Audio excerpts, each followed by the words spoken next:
Tapi kalau kita sudah ngaji akidah, tanpa kita tanpa harus eh, tanpa tidak ada konsep, belum bertemu pun, meskipun tidak bertemu pun, karena kita sudah ngerti nih konsep standar yang Tuhan tuh bagaimana, ya makhluk itu batasnya apa, yang Tuhan itu bagaimana, tidak berfisik, tidak berarah, tidak berukuran, tidak bersosok. Itulah Tuhan. Penting kita mengaji akidah karena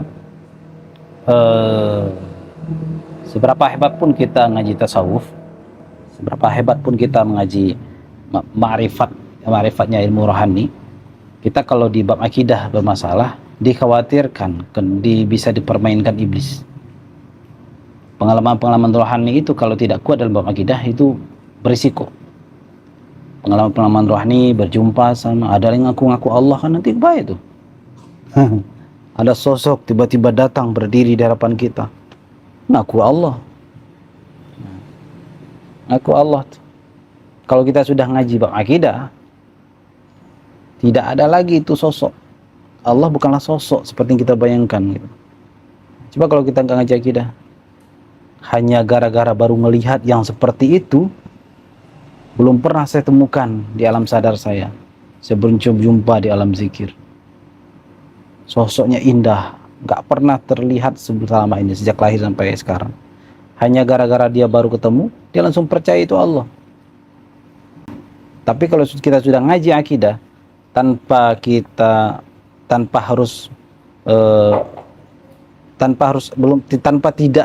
ada konsep, belum bertemu pun, meskipun tidak bertemu pun, karena kita sudah ngerti nih konsep standar yang Tuhan tuh bagaimana, ya makhluk itu batasnya apa, yang Tuhan itu bagaimana, tidak berfisik, tidak berarah, tidak berukuran, tidak bersosok.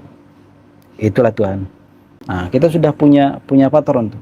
Meskipun pengalaman rohani itu berjumpa sosok misalnya ngaku Tuhan, meskipun tuh baru kita lihat, seindah apapun sosoknya, kita akan menolak itu bukan Allah. Kita akan menolak itu bukanlah Allah Subhanahu wa taala. Itulah pentingnya ngaji akidah. Kemudian ngaji akidah juga diisyaratkan juga di dalam trilogi agama. Trilogi agama dalam hadis Sayyidina Jibril alaihissalam tentang iman. Iman itu turunannya akidah. Ini kitab-kitab ilmu kalam ini, itu turunannya hadis iman itu. Kitab fikih itu turunan dari hadis ihsan Islam. Begitu seterusnya, tasawuf turunan dari hadis ihsan. Kalau tentang akhir zaman, ilmu apa namanya? Eskatologi. Ya, eskatologi nggak salah. Nah, itu turunan dari kelanjutan hadisnya. Beriman pada akhir-akhir segala macam.